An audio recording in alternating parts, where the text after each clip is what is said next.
Good afternoon, everybody. Hey, Lindsay. Hi. How you Lindsay, doing? Lunny, welcome. Thank you so much for having me. Oh man, it's awesome. And you know what? There's a running joke here in the United States. If you want people to take you more seriously, just put it in a British accent. So I guess we're kind of checking that box. So yeah. I agree. I think sometimes they make an association, royal family, British. Like, I feel like I get so much more respect when I come to the US and I start speaking. Isn't that just wild? That's kind of funny. Yeah. It is funny, man. You know, I get it. Though. You look at like all these like instructional videos and stuff. A lot of times people just for no reason whatsoever will have it in a British accent. You're like, but you're not British. It's not a British company. What the hell are you talking about? Yeah, why are you doing it that way? We want compliance. Yeah. It's funny. It's almost like they feel it's kind of regal, but honestly, there's some of the accents we have here in the UK, they are definitely not regal. So, yeah. There are a couple of them, and I would not have. My mentor was from Darwin, so northern England, and if he got off the phone with his mom, I couldn't understand him for like 2 days. I know. Yeah, it was real rough. Yeah. I was like, no, just yell at me in Chinese again. That might work. Yeah. Half my family is Scottish, so my mom's side is Scottish, and that, especially a drunk Scot. Wow, that is a whole nother language to itself. Mm-hmm. My wife has gotten into a couple of these Scottish, mini series type things on Netflix, and I've sat in on a couple of them, and we laugh. I'm like, did you understand anything in the last 45 seconds? Like, no idea. You got the subtitles on, right? I mean, you have the subtitles on. Yeah. You do need them. You do need them. And it's very hard. And same with Irish. My husband's family are Irish, and I'm kind of there going, what did you just say? Yeah. Yeah. That Northern Ireland especially gets me all the time. Yeah. I'm like, I don't understand that at all. It's funny. But anyway, we're not here to talk about accents, although they are fun. But so yeah, we're gonna do a 10-minute warm up on that, and then we'll get into the good stuff. So look, we're here to talk to you today about some interesting stuff to us. And I think a lot of people who listen, and I think a lot of people who are taking oxygen right now couldn't help but to hear things about mental health and whatnot. And I just like what you're into. But before we get into that, I would just love to know what drew you to this field. Like, what was sort of your origin story here? So I guess the shorter version is I struggled with my own mental health as a teenager. I was diagnosed with anorexia when I was 17. I got myself back on my feet more so because of the support from my mum, actually, rather than kind of the normal traditional systems. I lost my dad when I was 23, and then all of a sudden was responsible for my mum and my younger sister financially. So I started a business when I was 25, which is not in this sector at all. But I sold them in 2017, which was amazing.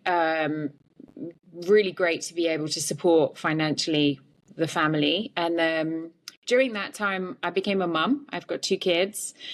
When I sold the businesses, I thought, just, maybe take some time, be a stay-at-home mum.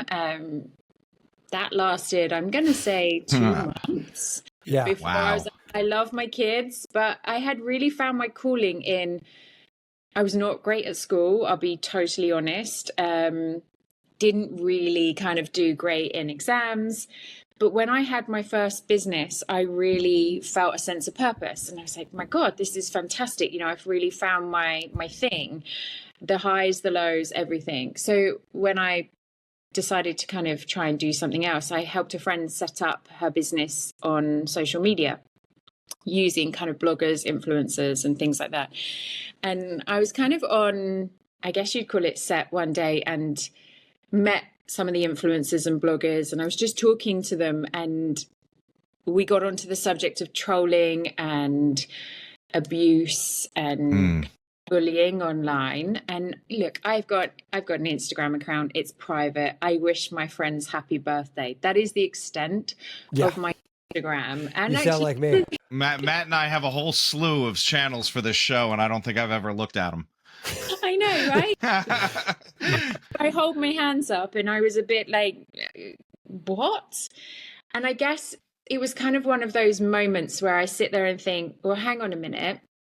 If I was a teenager today with what I went through, because I was bullied for the majority of my kind of what we call secondary school life, which is high school.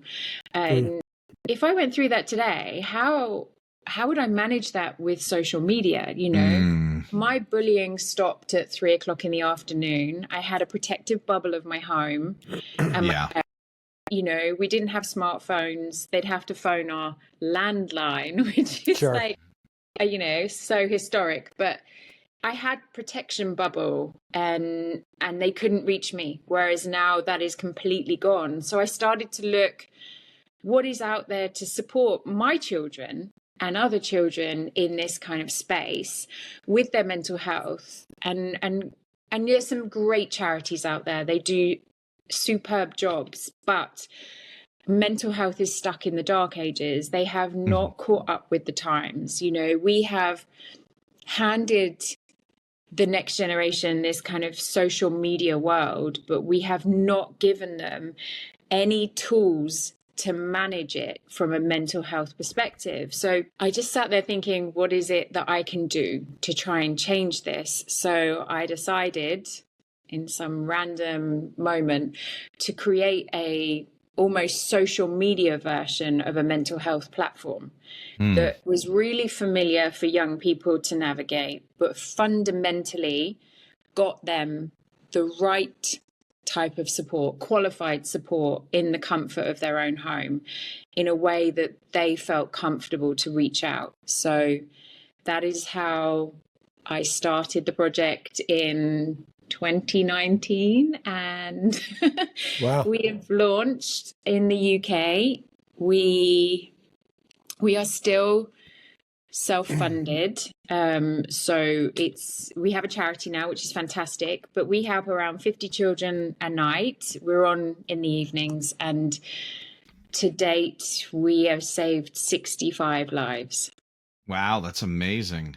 I got to say, that's really great work. And it's funny that you kind of got a little bit of inspiration from, influencers, because I think I was scrolling through, was it Netflix the other night? And there was some, just documentary about how many people gain stardom, fame, celebrity on social media. And then next thing you know, they've harmed themselves. I mean, look at Liver King. Like this guy's going through this right now. Fell apart. Yeah. I mean, that guy had a full on fucking meltdown. Yeah. And by all other accounts, he looked like a fairly normal guy. I mean, he had the money, he had the success, and he did some stupid stuff, but he didn't lose any of that. He still had social media attention. But Lynn, it's such a. I'm stuttering here a little bit because this is a real difficult topic. It is a touchy subject, for me to talk about, because on one side, I'm a 49-year-old guy who, just like you were saying, had the 15-foot yellow phone with the cord on the kitchen, and you had to walk around, right?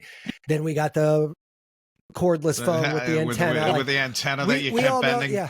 We all know the story. All three of us, I suspect most of our friends, this is, so my worldview is not Twitter or Instagram. It's I've been in media for 25 years, so like I certainly understand it. I'm fluent in the mechanics of it.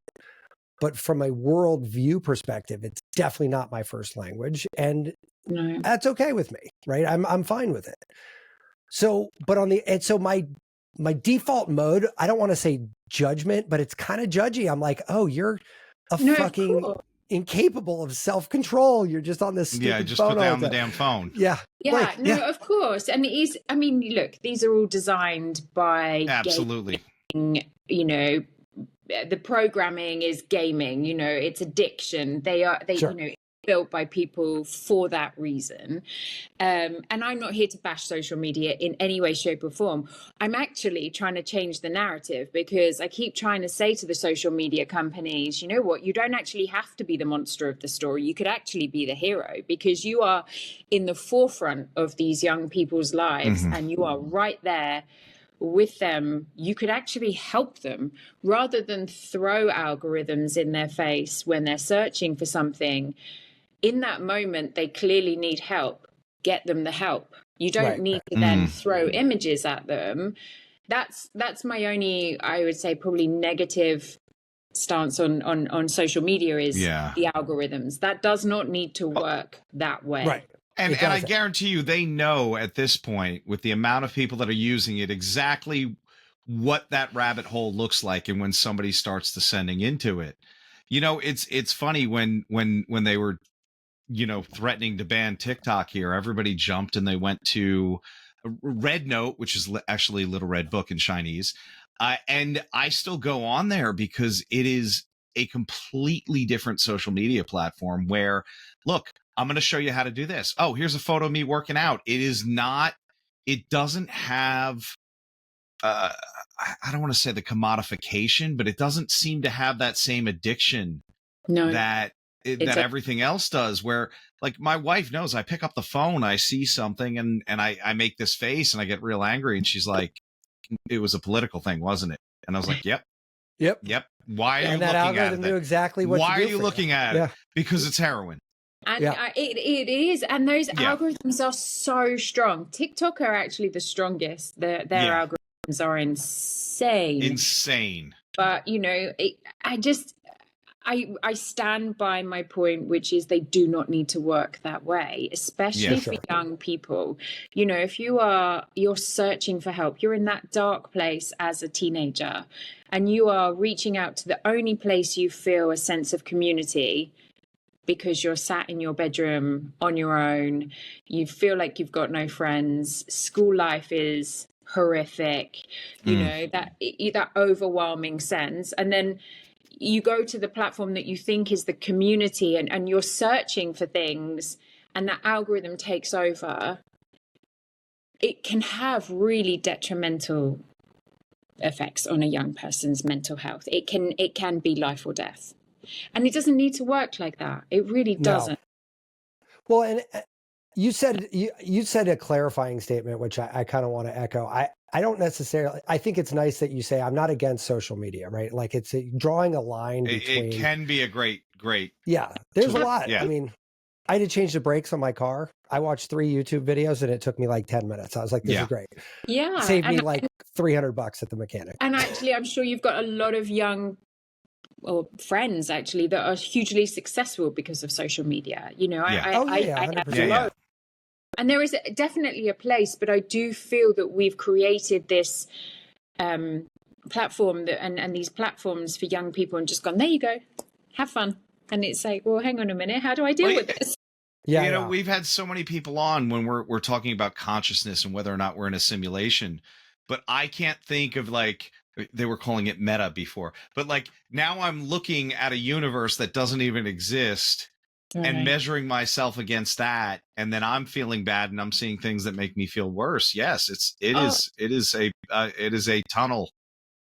It really is. And that's the other thing about teaching young people, you know, they are smarter than we give them their, you know, credit for. They really do understand social media. But if you are in any way vulnerable and you're going onto these platforms and you're comparing yourself to something that is not real, you are always going to fail. You're always going to feel like a failure. You know, you're comparing to something that, you know, something's been filtered or someone's taken 150 photos and they filtered the best one, and you know you're never going to be able to compare yourself to something that isn't real, so you're always going to come away feeling worse off. And it is actually watching young people, their kind of mental health spiral, because the constant comparison, you know, I'm this age, I should be doing this. I'm this age, I should be having this. I should be leading this life. Look at this. Yeah, that word "should" is toxic. Should is very bad. It's like the worst. But Lindsay, like I went to a football game, American football last year, and we sat in somebody else's season ticket, you know, seats, right? And The people next to us was a bigger group. Everyone around us knew each other. They'd been obviously going there for years. And 4 girls were all in college, and they sat 4 seats away from me, 3 seats away. I mean, they were like right there. Football is divided into 4 quarters, about 15 minutes on the clock, I think, each, right? So you figure each quarter is probably about 3.5 hours to play. Yeah, exactly. They did not stop posing for Instagram pictures until almost halftime. And I'm not, this is not an exaggeration of any kind. Like, they must have taken 300 pictures. Again, not hyperbole. It was every pose. It was every conceivable facial feature. They would swarm around the phone that just took the picture. Swipe, swipe, swipe. Nope, don't like that one. Do it again. Meanwhile, the entire football game that they're here for, this is why they came, has been going on literally behind them because they're facing the field. Oblivious. And I'm like, so like, I'm sitting there going, this is the part of me it's hard to not hate social media. I'm like, look, these poor girls don't even know that they are being victimized right now. Like, they are victims of this thing, and they don't even, they're willing participants. They're like just sitting there. And so by the time they went and finished, it's halftime, you know, like they watched the second half of the game. Great. But like, there's no presence there. Like, there's not even an semblance of presence. And I'm like, look what's happening. No wonder everyone's mental health is such a problem. Matt and I are putting together a breathwork seminar here in Baltimore, right? We had a guest on that does breathwork, and we're trying to find a hosting space. And I found this one place that you can literally go on, and anybody that has, it's like an Airbnb for, you know, spaces, and the number of them that are literally just staged for people to come in and take social media photos. And I was like, I don't even get, yeah, we have the heart room, and then we have the bubble room, and I'm like, what, but like, that doesn't even, you know, maybe it's because we're Gen Xers. I don't understand why you would do that. It's a desperation to be liked. I think, and just this constant, you know,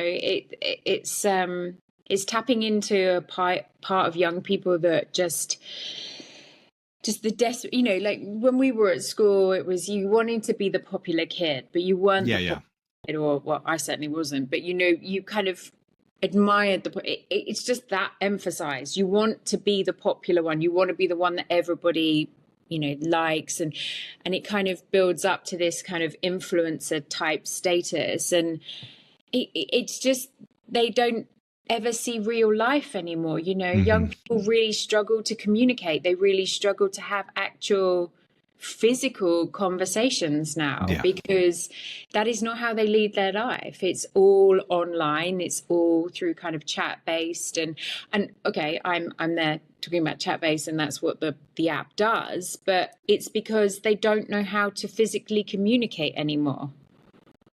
And that is awkward when I, like, you know, I have friends come over and they'll try to talk to my kids, and my kids they know my stance on all this. So they're a little bit more prepared, I guess, for what's about to happen.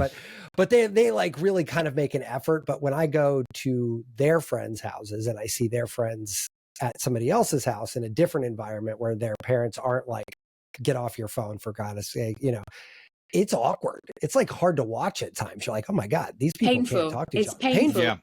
Painful. You ever watch a 10-year-old answer a phone? It's tragic. You're like, what the fuck? Do you not know how to answer? Like, my daughter even my kids, I hear one of them yell from the other room, no, I'm not fucking doing that. And I was like, what? and she goes, oh, Mabel texted me. I'm like, you guys are 6 feet away from each other. You're 6 feet away from each other. And my daughter texts me, what's for dinner? And I'm like, I'm literally down the stairs. If you want to know what's for dinner. So I refuse to answer. So I'm like, no. Come and ask. That's really funny.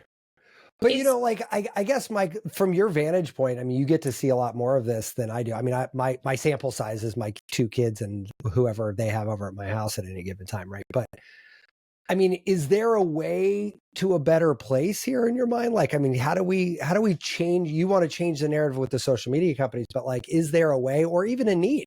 Maybe there's no need. Maybe this is the next evolution of society, but like, how do you fix that? That's a big question. Yeah. Fixing it is I'll We've got fix time, it up. Lindsay. We've got time. Yeah, I As mean, long as you my can wrap up the solution in the next 40 minutes, we're yeah. fine. it's As long as you can solve this whole issue, it's we'll be fine. good. If you could take on global warming at the same time, Yeah, that'd by be the awesome. way, Oh, it's a little yeah. spicy over here. Yeah. I mean, my motto is always go big or go home, but I think Yeah. that might be a little bit too big for me. Yeah, yeah. But Yeah. I mean, fixing is a hard word. Like, I think the young people are lonely. The young people are they feel isolated. We've kind of created a situation for them, and they don't know how to get themselves out of it. I think communication and education is probably the key thing. I think if anybody that's probably listening today that has younger children before the social media world, my tip would be to educate them how social media works more than anything.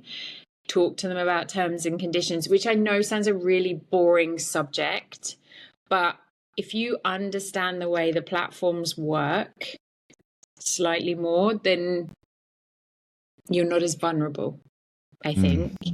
And I think it's kind of teaching your children how to have their heads screwed on when it comes to social media. I'm not saying I have the answers at all, but my daughter is 15 now. She's had her own struggles. She's had a rough few months, struggles with anxiety, but social media for her has not been her go-to, and she has actually never had TikTok. I talked to her really early on around how TikTok works, and it was her decision. She decided that wasn't the platform for her. So Great. It's a remarkably cogent thought for a 15-year-old. Yeah, and I like the fact that you treated your kid with enough respect to say, look, I'm not telling you no, but I'm saying here's what it is. And Matt and I've had the same conversation around cannabis, which is, legal in Maryland. And look, I don't want you to not do it. And in a lot of the same reasons as social media, precisely. but like I've literally told my 15-year-old daughter, your brain is fucking putty right now. It hasn't fully formed. Just let it fully form before you do anything like that. And, the same goes with the maturity and are you hardwiring those dopamine pathways so much that you're really hurting yourself? And can you stave that off a little bit? Can we stick to funny YouTube videos? Something like that, where you're not necessarily needing to interact and smash a heart button or stitch in your opinion or something like that, No, you're absolutely right. Sorry. No, go ahead. I was just saying you're absolutely right. It's about kind of giving them a choice, but educating them and telling them these are the pros, these are the cons, right? This is how it works.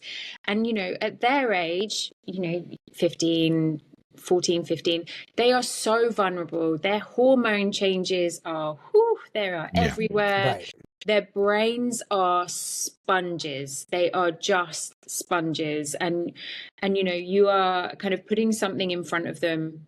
And if you're putting something in front of them that is negativity after negativity, and you kind of then expect them to be happy, it's like, well, how does that work? So for me, I kind of would encourage people to just have a conversation with their young children and just really open up that dialogue, because I think both ways respect more. Yeah, and it's some of I was going to say what I was going to say was about my daughter who's 14, and I have a son who's 17, but my 14-year-old finally got the ability to have Snapchat, right? And it was a big deal because literally all of her friends have it. So, and when I was looking at it, I was like, this is pretty messed up because it can disappear and like there's no traceability, and like which means the accountability factor is kind of like off the table.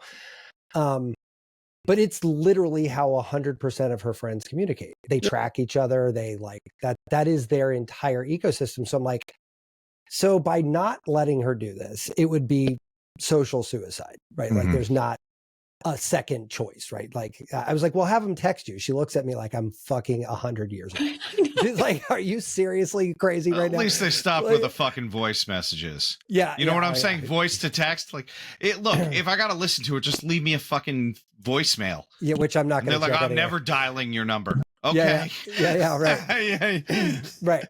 But like on the other side, my 17-year-old can't literally, I mean, we watch like movies or shows as a family, and 15 times in an hour show, I have to look over and be like, can you put your fucking phone down? That stupid game that I call Tetris, but it's not called Tetris anymore, whatever that thing is. It's basically the blocks that come down. He cannot stop playing it. It's nonstop. It's like, if you go more than 35 seconds without that dopamine hit, he's like twitching. It's like, and he doesn't even know he's doing it. He just reaches down, grabs the phone. Yeah. It's an addiction. And when we were kids, what was the worst that could happen? You sneak a few beers, but like, anybody with parents who are actively involved, which mine were, I couldn't sneak more than half a beer at a time, right? I mean, great. We could go out to, school and smoke a cigarette afterwards, but then it was like deodorant and cologne and mouthwash. You're like, you got all this stuff and you're like, so you couldn't have 20 cigarettes. You could, but now there's we have vape cartridges, we have social media, we have all these things that are just easy to get your hands on that you could take with you everywhere and do it all day long. Yeah. Like if I had that option when I was 15, I would have made different decisions. You've been a derelict. Yeah. So, yeah, 100%. But that's the other thing that I don't know how to solve as a parent and as a person who's engaged in these conversations. I can look at social media for any amount of time you tell me to and be unaffected by it 100% because I don't have I could put a wall up and be like, this guy's AI, this is ridiculous. That's an algorithm. I'm not going to be like, ooh, I can't wait to see the next thing. I'm like, no. Yeah. I mean, even my daughter came down one day and she was like, Dad, I just saw this story. And I'm like, well, hold on. Let me set this up for you. So this woman has this horrible experience. She just so happens to have her phone perfectly positioned on the other side of the room to catch all of it. Yeah. Right? That just fucking randomly happened. Right. That's where she keeps her phone. She always has it recording. Yeah. Just for an event like this. Or was the whole thing staged and they're really not that good actors and you could have taken a breath and going, this is stupid. Yeah. I know. But the addiction is real. The addiction is definitely there. It's kind of tapped into a part where there's so much noise and pressure. If you look at the pressure that is on we all here have relatively the same age children. My 15-year-old is about to do what we call here as the GCSEs. The pressure that is put on them to do the exams, do well, be a great friend, look great. The pressure is just overwhelming. And that doom scrolling moment, it numbs them out. It can literally zone them out so that they can the noise stops for a minute. It's almost like they have to do it because it becomes too overwhelming. But the problem with that is they're obviously constantly scrolling and then they're constantly looking at things and feeling like they're not good enough. So you're just kind of in this downward spiral. Right. And the FOMO thing, look, I mean, everybody It's I know, huge. myself included, is huge. Yeah. Going back to when I was a kid, you never wanted to like not do what Timmy down the street, but he's like, oh, we're going to go to this thing. You're like, oh my God, that sounds amazing. We did this. And and you're like, well, we didn't do that. Yeah. But also you wouldn't also know sometimes, would you? Yeah, it's a lot. Yeah. A lot of be in the your time face. you wouldn't see it. You might hear about it at school the next day because they talk about it. But if they didn't, you wouldn't know it happened. Whereas everything is recorded, everything is there, and it's and also what you get is that kind of snippet of someone's perfect life. Now we all know no one's life is perfect, but they will only record the good bits. So the highlight reels, you're only getting the perfect moments.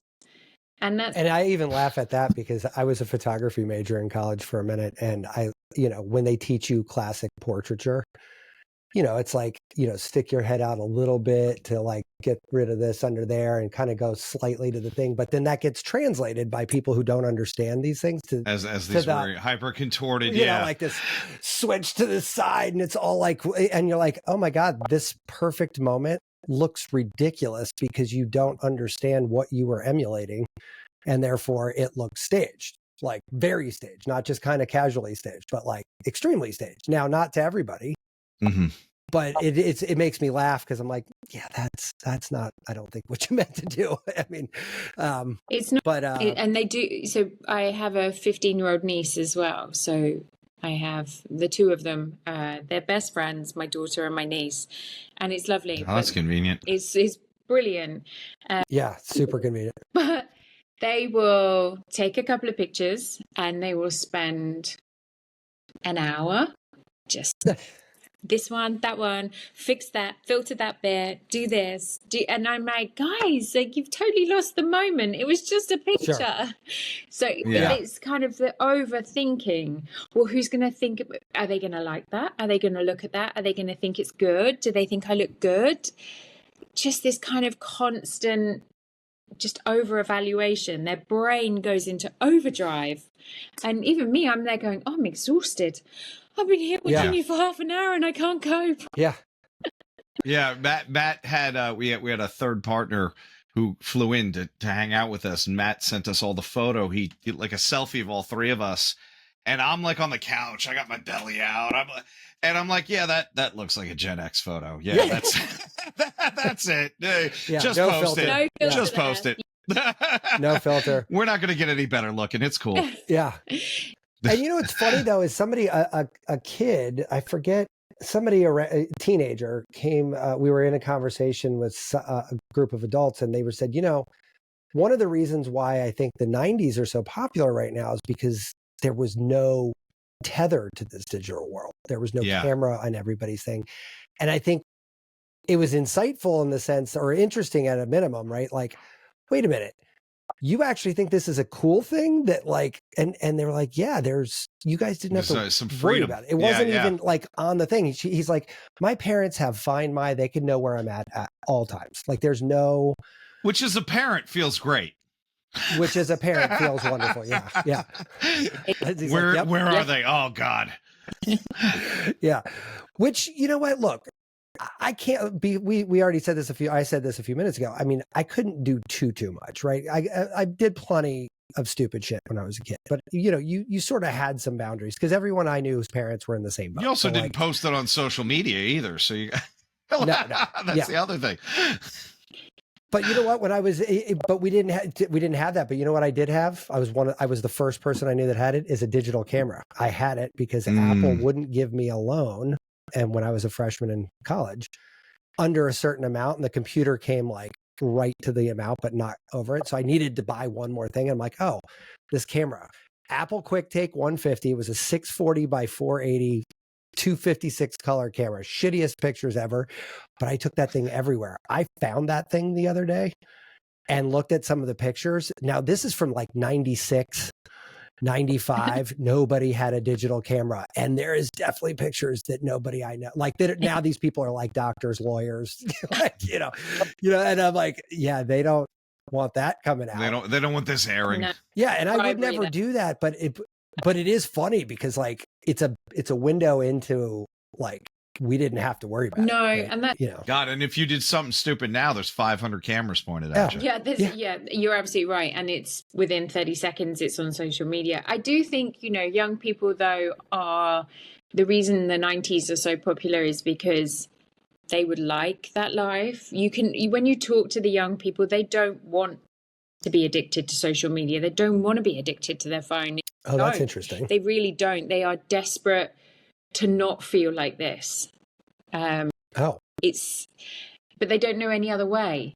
Like you just said, and my daughter's the same. She doesn't use messaging. She doesn't use WhatsApp. Even WhatsApps that's so old. But, their only form of communication are these platforms. So they almost feel that's their only way. That's their only choice of communicating with their mates and their friends. but that's not what they want to be. They don't want to be addicted to the phone. Mm. It's really, See, that's a story that I don't hear ever. Like, you are literally the first person that's ever said that. Well, I'm to me. wondering if we're just not asking it. We're just that's what I'm seeing wondering. the symptom of it, Yeah. you know, and going, just put the damn phone down, because that's what makes sense, and not realizing that you're basically getting them ostracized if you do that. but if you had a mate that smoked and you said to them, just don't smoke for 2 hours or don't smoke for 4 or 5 hours, you know, it's really hard. They don't know Yeah, how the to. addiction itself. They Yeah. just don't know how to. And sometimes they don't even recognize it. But some of the young people we talk to, they're like, I just don't want to be there. I want to be present. I want to, you know, I want a different life. I don't want to be addicted to my phone. But that's the only way I can communicate with my mates. It's the only way I don't feel lonely. It's the only way I don't feel isolated at home. You know, we've kind of almost created a situation for them that they just don't know any other way. So then if I'm sort of just extrapolating a little bit, like you're, in order to change that, it would almost be like saying to a smoker, to use your previous example, okay, instead of having a cigarette, let's go walk in the woods. Let's take let's do a half hour. You need some kind of intervention. Like treatment. You need somebody to come in and be like, here's an alternative path. Yeah. Let's that's literally what I tried to create with Hidden Strength, which was, there's a part of the app which is called the Help Zone, which is like a huge bank of content around mental health, mental well-being, but it's all TikTok style videos, Snapchat style posts. We've got like almost like an Instagram story feed, but it's all mental health and mental well-being. And my view was, sit on that for half an hour. Don't go on Snapchat, sit on that. Just have a look, just browse through it. It's around kind of anxiety, sleep, nutrition, student finance. Like, just for 20 minutes, don't be on the social media platform, and see how you feel, and try and encourage them to do something else rather than sit on that. But it is hard because, as we know, that's their form of communication. Right. Yeah, but you know what? Is Snapchat big in the UK? I don't know anything about. Yeah. Does your daughter do one of these things? You know, like they take these like sideways pictures that aren't even like their face. Keep the streaks. So it's. I know exactly what it's for, but it's like, it's not even communication. No, it's gamification. You know what I'm saying? But we've actually even put that in the app, but for a journal. So what we've done is, you can build your streaks, but you have to put a journal entry, but it's a positive, like, name something amazing that happened to you today, or what do you feel positive about today? It's kind of taking that gamification and flipping it on its head. But yeah, the desperation to keep these streaks with their friends is crazy. And if you lose the streak, hell breaks loose. We went on vacation and my kids both outsourced streaking. They gave their fucking account password to friends of theirs so that they could keep streaks going. I was like, are you guys mental? Like, what the fuck is going on here? Like, you're giving your password out. First of all, as a tech guy for a long time, I'm like, don't do that. Especially social media, because let me just be honest with you, I'd become a 13-year-old. If one of my friends gave me their password to their Snapchat account, I would be posting all kinds of inappropriate things. I'm just going to be honest. Like, it would be like Christmas at my house. I would be the happiest guy alive, because for the next day I would just be doing all kinds of that shit. Like Tom's not saying anything because he's like, yeah, that's exactly what I would do. Yeah, look, man, I'm thinking back of like one semester. Yeah. And I'm like, God, yeah, I would have been in jail. And I didn't really do anything harmful. Just, it's been long enough that I think I'm out of statute of limitations, but it's like, there was a lot of sketchy shit that would have been 1,000 times worse if it had been posted, whether or not I did it out of stupidity or somebody else did it just to, have an upper hand on me. I know. And it's crazy. And I found though that so because of what Tom and I do on this platform, like we get access to a lot of information that most parents, I would say, probably don't have. Right. And so we can go to our kids and have different conversations. And like one of them was like saying, hey, you know that when you're in the middle of a doom scrolling, and if you were on a heroin high and you looked at your brain under an fMRI, they would be indistinguishable. And they're like, okay, and back to scrolling. Yeah. Like, it wasn't even like, I said, but here's the thing. If I were to come home high on heroin one time, not twice, one time, it would be a full stop in our lives. I would be shipped off to a rehab center. It would be like immediate intervention at a global scale. Like everybody in my world would come crashing down upon me, and it would be the end of that. Yeah. Like, and nobody would think that would be weird. Everyone would be like, all hands on deck. Matt just came home high on heroin. Matt's an addict. Yeah. We had an intervention. It would, Yeah, and you know, nobody would think about it. But my kids and their friends and everybody sitting on, my kids turned off screen time because they didn't want me to see. I was like, Wow. Oh, Yeah. see, I don't. Their phones lock. I will not let them Same. have full access. I've changed the. I literally changed the password. Dad, I'm 15. Yeah, and I'm not listening to you at 2:00 in the morning, voice texting. Yeah. Right. Yeah. Yeah. But you know, you're right in terms of the addiction, and maybe the solution is to reduce the gamification and the kind of addiction part of social media, but that's what makes the money, I guess, and that's what. Yeah. That would lose billions of dollars overnight. You know what would be great if they made cigarettes not taste good and not have addictive chemicals. Yeah. You know, it's like great. Now you have a fiery stick in your mouth. That's it. Yeah. It's the same thing. But- it's hard to kind of remove that part because that's pretty much what it's all about. Sure. Yeah, and then the vaping thing is an interesting thing too, because they've even done that gamification with them. Like they've got all different light ups and LED colors, and it's, you know, there are all kinds of crazy flavors and all this stuff. And I'm like, how is this not patently illegal? Like, I mean, this is like, Because somebody's making money. remember the 80s? There was a whole big problem about Camel Joe's nose looked like a dick. Like, and that was like this major fucking. Well, and they were like, giving out. I mean, it was so much. My grandfather was a pharmacist, and he carried cigarettes, and Camels. The amount of shit he would take out, like he'd break up the packs that gave away stuff. He's like, because I don't want to incentivize this. But we had like beer coolers and like stuffed animal camels, and it's like this is all fun kids shit. You know, it wasn't like they were like, here's a really nice, elegant looking ashtray. It was like, here's cheap beer koozies shaped like a camel. And when they outlawed that, it you know, it really didn't do all that much because everybody was already addicted, you know? And vape, but the yeah, next I mean, thing, right? Vaping's the next thing for the next generation. Well, that's even my daughter was saying like, oh, at school, they figured out a way to turn it down where you still get the nicotine, but you don't get the vapor. So they're doing it like in the classroom, you know? It's that, and crazy as well, because the schools really do need to kind of wise up. My daughter said the same thing. She was like, you know, 2 or 3 of her friends were vaping in class, and I'm like, did the teacher not see? Like, how did they not see this? Because they're probably all like the teacher's probably on a computer in front of their desk. Yeah, and all the kids are a computer in the room. You know. Yeah, when my kids found out, so I locked my kids' phones until I realized that Apple didn't care. I sat on the phone with Apple for 2 or 3 hours one time, wondering why my kids had Instagram on their phone when I had disallowed them from installing apps. Well, as it turns out, your family share plan isn't gated. So if I downloaded an app or my wife downloaded an app, they can download it. Now, if I didn't have Instagram on my phone and they wanted to get it, they couldn't, because that did work. So I literally, I said these words to an Apple tech support. I said, so you want my kids watching gay porn? Is that what you're telling me? And she she freaked out. She's like, oh my God, what are you saying?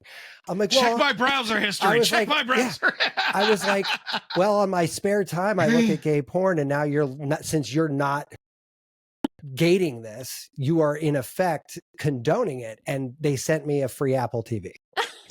I'm not even kidding. All you have to do is call Apple and tell them you watch gay porn, and they give you a TV? Well, they gave me a free Apple TV. I will watch some gay porn for TV. How many hours do we have to log before they give a free TV? So I went back. This happened again a year later. They sent me a set of AirPods that I actually just broke the other day. But Cooper, What? my son comes home from school the other day and he goes, Dad, remember that thing you were on yelling at Apple about? They finally fixed it. This was 5-6 years later. So like it took 5 or 6 years for Apple to write 2 lines of code that they already had. All they had to do is put it in a separate place. And they wouldn't. Why? Because you know what? My kids having that shit on their phone makes Apple money. Yeah. That's the Well, only even with the time, like if you set up a downtime, if the kids turn off and turn on the phone, they have a minute. Yeah, they can still get their time. So yeah. They can. Well, and now something changed on my kids. Like now all they do, and I see this happen with my daughter all the time, you hit just extend. You just can hit extend. There's not even like a gate. It doesn't ask for a password. It's just really, yeah, just go. So like, I'm like, how long have you been on here? I don't know. It's come up a few times. I'm like, how many's a few? She's like, okay, a lot. I'm like, oh my God, why did I even bother? Like, this doesn't make any sense. No, but that's what I'm saying. Like, it's not a real thing. Apple doesn't give a fuck. They don't. Well, they don't. you know, I did pay for Bark, and they will flat out block everything. Oh, which is great. Yeah, like they're like, hey, we can't control TikTok, so we'll just ban it for you. That's crazy. I didn't even know they had something like that. Apple. Yeah, so... I mean, it wasn't expensive. It was like $150 for the family plan for the year, but we get alerts like, hey, your kids saw something that was violence. And then I'm like, oh shit. So, you watch the YouTube and it's like a Minecraft video and it's like, watch how I killed this zombie. And I'm like, that's Minecraft. That's not violence. Yeah. It's like their definition or self-harm. And they're like, I accidentally dropped this on my foot. And once again, clearly staged, because why would you be recording your foot? But it's not like, but like you get the alert, but yeah, it definitely stops things. And that's not a glowing endorsement for Bark unless I call them and they ask me if I watch gay porn and will send me something. All you need is a free Apple TV out of it. A free Apple TV, and I will endorse Bark. But it's I think with social media and kind of that side, we for our app, we have banking level security. We put in a system called YOTI, which means you do age verification by selfie. So you can only be 13 to 24 on the platform because. So you go all the way up to 24, huh? Is that because you've seen that many younger adults also have the same problems? Just because there's no one that supports so when you're 18 here in the UK, you kind of almost get dismissed by child services. Same here. What happens then? You're in university, you're broke, you've got student loan. How do you get mental health support? Like in the US, you have to pay for everything. And it's not viable for a 21-year-old that's just left uni, that's trying to get a job, feels like he's failed. They need support. That actually, more than anything, that age group is one of the most vulnerable. I'd say the highest used on the app, the age group is probably about 19. Because there's just nothing out there for them. No one. Yeah, and there's on one hand they're told they're adults, and on the other hand they still have. You go from being 17 and 364 days and being looked after and supported. You change the day, off you go into the big bad world. Get the fuck out, yeah. But your mental health problems don't stop, and the issues that you're going through just don't disappear overnight. So. Yeah, very true. There's no one out there to support them. So we go up to 24. I'd go higher if I could, but also I'd go lower if I could. But there's a kind of a system here under 13, which is why social media is supposed to be from the age of 13. It's called Gillick competency, which is basically as a 13-year-old, you are able to make a judgment whether you need help or support. Yeah, but isn't that such a general statement in itself? Because there's mature 13-year-olds, and then there's not so mature 13-year-olds, and even that, like, my younger one's a preemie, and she could be the smartest one in the house, but there is an emotional Yeah, delay that we've you. noticed, and it's like you're acting a little bit younger than you actually are, Yeah. sweetheart, you know, and you don't want to like crush her, but They're come on, this is a still normal thing they're that still children. They're still children. they still are. Yeah. We do 13. I would like to be able to support from 10, but it's because of that kind of regulation, which is they can make a judgment that they need therapeutic support. But it's the same with social media, you know, under the age of 13, they don't understand. They don't know what's right and what's wrong as much. You know, it's like you just said, they're not emotionally developed to be seeing things. Yeah. There needs to be tighter restrictions on that without a shadow of a doubt. Right. Yeah, that is, you know, that collegiate age, right, I think is tough right now for a lot of people because like you said, right, you know, 17 and almost there, you're still in your parents' house and everything. And I don't know how it is in the UK. I suspect not a ton different than here, but parents here are fucking nuts these days. Like they're all over these kids to do everything. I mean, you know, the joke is my wife would still cut my kids' meat if I didn't tie her down and be like, stop doing that. Like, that's insanity. Like they're, you know, like my son's 17 for God's sakes, like stop doing these things. You got to let him because he's going to go to university next year. And like, you know, if you've never cut your own steak before, like, I mean, imagine how bewildering something as stupid as that is. Like, what? How about laundry? How's laundry going to go? Yeah. Yeah. We devised a list of 20 things he has to show competence in before he can go to school.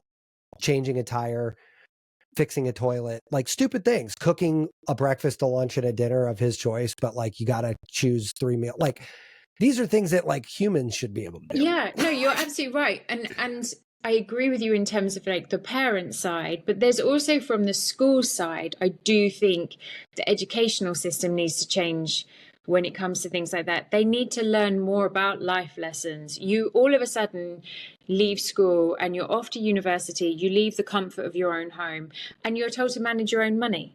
You're told to, you know, buy your own food, not get yourself into debt, manage this, do this.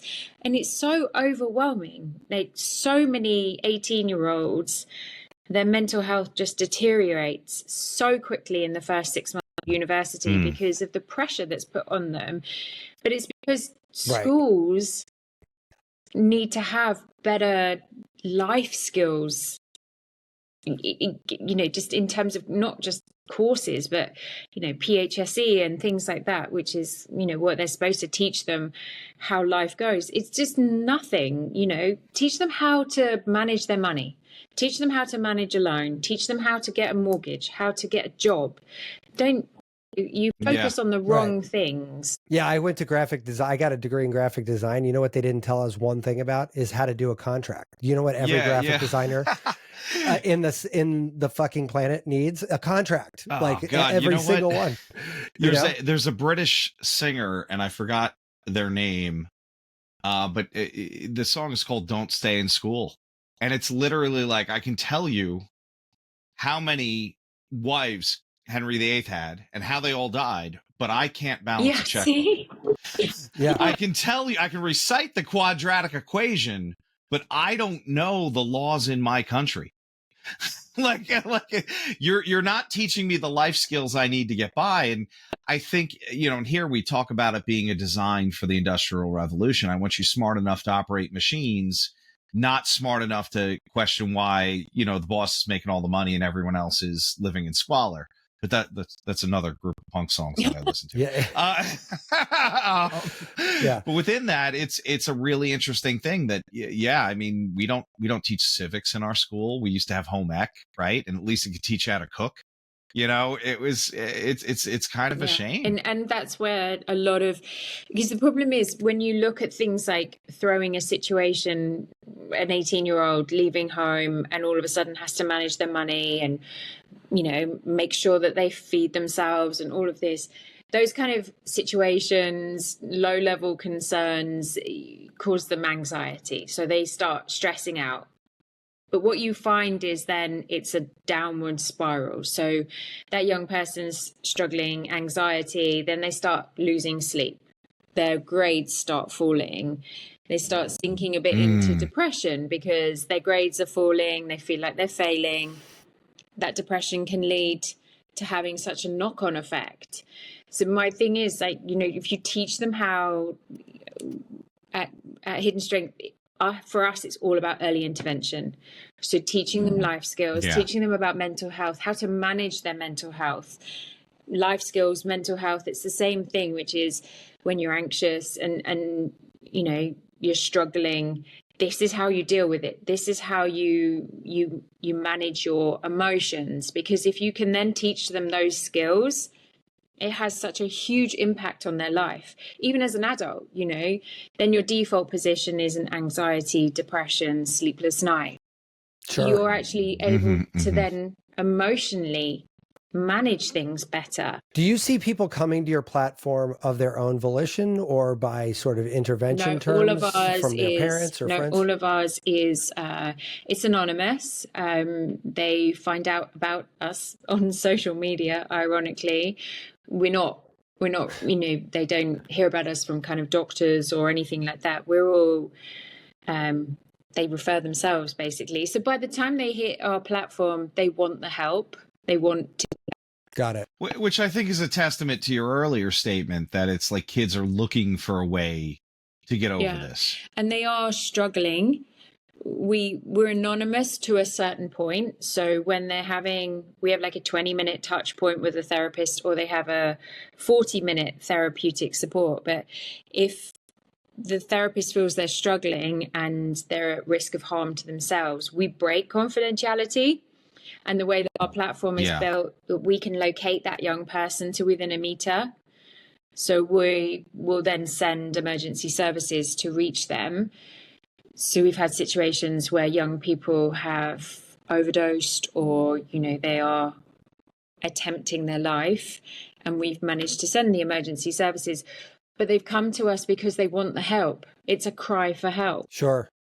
And you said at the top of the call that you had a quantifiable number of 60 65 so far. That's absolutely mind-blowing that 65 people were sort of. But that's also amazing. No, it's unbelievable. It's absolutely amazing. It's very cool. Thank you. Well, yeah, I mean, that's just it's sad that has to happen, that you've had to save 65 people. It's also really cool that you were able to save 65 that people. Fucking choked me up quite a bit as a parent. You know, I gotta say, I'm fighting back the tears right now. That's cry. Well, you know what? Cry, so don't you make me cry.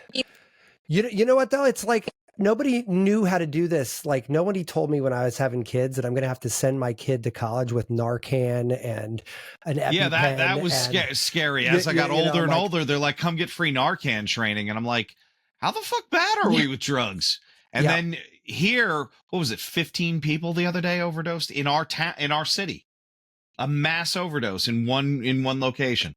It's actually really scary. I mean, we've been live for over a year now, but we've been really busy, probably I'd say the last 6 months, and we probably right now save about 4 to 5 a week. Wow. And that's why the numbers keep going up. And I'm not a therapist by trade, so I find it quite, and I'm a parent, so I find it very emotional when I'm meeting the teams and I'm like, okay, what's happened this time, and how do we manage it?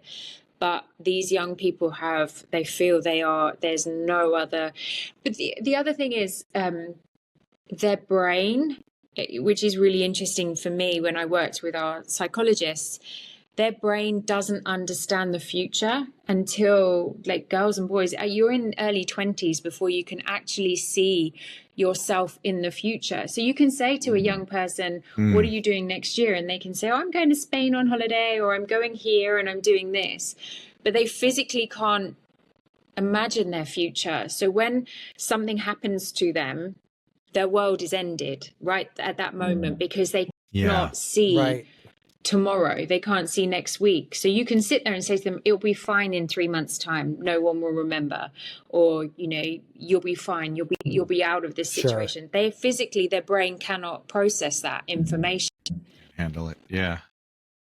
Yeah, that kind of, I didn't know that Yeah. actually. Is that linked to that whole prefrontal cortex situation? I would imagine, right? Yeah. Which Hey, is another Lindsay, I got argument that did not work more of with a my son. practical question here because we're kind of coming up on where we stop, and you're only in the UK now. Is there plans Yeah, to expand? absolutely. Yeah, I really would love.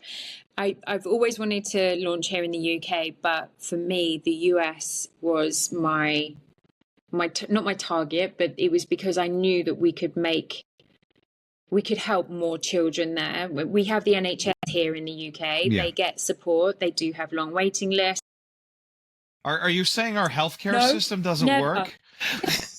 No, Not at all saying that. Are you saying everything right now in my country is on fire? No, I'm not saying no. Yeah. Okay, how do I put that politically right? You don't have there's to. no It's a need. shit show, Yeah, please. yeah. We're well aware. Yeah, we're not. We're not blind. We don't even know how it happened. I'm like, we can't be this stupid, and then somebody will prove that we're dumber than I thought we were. And by Yeah, the way, I'm not exactly. saying the UK have it any better. We have the NHS. When it works, it's fantastic, but it is very broken, and some people can wait 18 months to see a therapist. Now, if you're in crisis, That's crazy. 18 months is not going to work for you. So, by the way, the UK it's hasn't got it untenable. right. But for me, the US, the app is free and qualified support is free because mental health doesn't check your bank balance before it affects you. So just because your parents have money, it shouldn't make any difference. You know, you should be able, and you're entitled to the right type of support. So for me, Sure. Wow, you're almost saying something along the lines of human rights. Wow. You're actually So if you don't mind me saying asking a that crude people being question. alive deserve to be alive. Yeah. Yes, I am. I absolutely am. And Yeah. You thought I was going somewhere hyper political with that. That's just that, no, like, but, yeah, that makes but sense. If you're alive, children and young let's keep it that people way. deserve the right type of support, and it shouldn't be because you have money that you get it. So are you donor supported? How do you guys fund operations? We're a charity, and I have the nonprofit set up in the US. My hope and my plan is brands support me. Oh, gotcha. So That makes sense. you have that brands makes sense. out there that can make such a huge impact by donating hours. And there's that brand association. If you have you've had a therapy session, it's gone well, and at the end of it, when you kind of finish your session, it says, today your session was brought to you by Nike, Adidas. That brand association, you can do really good with that. You can really help the young people. And my thing is, it has to be free. You can't charge people for mental health support. Yeah, you're right, dead on right about that. I mean, it's that is the number one, blocker to most health that I talk to. Like I know somebody who's in excruciating pain and they needed an orthopedic, but it was like several $1,000s, and they were like, nah. I'm like, oh, so the alternative, limp along like this, yeah. So the alternative is to be in pain the rest of your life. That doesn't make any fucking sense. But that's it. Look, dude, I had a patient that passed because she had breast cancer and didn't have health insurance, and that was one of the things when I was on Red Note pretty regularly. They were like, we thought it was Chinese propaganda. Do you mean that if you don't have health insurance, you die? Yeah. Yeah, if you get something like that, sure. Well, yeah, but that was their point. They're like, we thought our country was lying to us about you guys. You guys literally let people die from preventable diseases, and we're like, yeah, wait, hold on. What happens if you lose your job? You actually lose your house? And like all the Americans are like, what the fuck are you talking about? You guys keep your house? They're like, yeah, the government says don't pay. Yeah. And I'm like, wait, hold on. Are you a Chinese operative? No. You don't pay. Well, who holds the banknote? The government does. Not a private mortgage company? No. So like, and here I am, I'm a little redder than I should be, but like there are good things out there where we support everybody because they're other humans. And Lindsay, I'm going to say thank you, because that sounds like what your mission is there. Supporting other humans, especially a particularly disenfranchised group that is getting overlooked and highly susceptible to social media. Yeah. It's super easy to shit on a bunch of teenagers using social media too. Let's be honest. I mean, it's Well, yeah, like, I mean, they look like fucking idiots. yeah, I mean, it's very easy for us to do that, so I actually really appreciate the education today, because there was a bunch of stuff I didn't really realize or think about in that way. So that was very helpful to be sort of brought into the loop a little bit, right? Because like I said, this was really eye-opening. Well, Lindsay. For me, if I can, my from day one, it was, if I can save one child's life, then I've been a success. So, luckily, we've already did it 65 times this year. But 4 now, times over me, that one already. Education. Educating people so that they understand, because I know what you said in terms of, looking at young people on social media, but they are lost, and it's really easy for us to just criticize, but they're struggling and we need to help them. Yeah. So speaking of it, it's a great bridge. Where can we send people to sort of learn more about you guys? And I mean, what are some good resources for us to give to? Well, we have a website that you guys in the US can access. That's got a lot of content around kind of supporting young people and information for young people themselves. The app, like I said, is live in the UK at the moment on Apple and Google Play, but we're hoping to launch really soon in the US as well. So I'm hoping very shortly we'll be up and running and supporting the young people there as well. And what's the website for the US folks to go to? Got it. Okay, perfect. Awesome. So if I try to download the app as US, it doesn't not work in our app. I can't even access my own app because I'm over 24. Oh my God, that's so funny. Yeah. Wow. So your selfie authentication. You got to set up a ghost profile. Security with me through. Oh no. Wow, that just amazing. speaks to good engineering there. My tech team are amazing. Way to do that. I definitely can't take the credit for that one, but my tech team, it's robust, so it doesn't let me through. So unfortunately, I can't even access my own app. That is funny and awesome at the same time. Yeah. Cool. Well, Lindsay, thank you so much for coming. It was awesome having you. It's great. Yeah. I really love what you're doing. Thank you so much. I really appreciate your time. Thank you so much. Yeah. Oh, great. Yeah. Well, listen, have a great weekend, guys. And thank you. Talk to you next time. Yeah. Thank you, Lindsay. Take care. Be subversive, irreverent. Health is wealth, but you knew that. Everybody knows that. But so is following us on social media at Irreverent Health. And check out our website for more exclusive content at irreverenthealth.com. Oh, I like this. Thanks for tuning into this episode of Irreverent Health.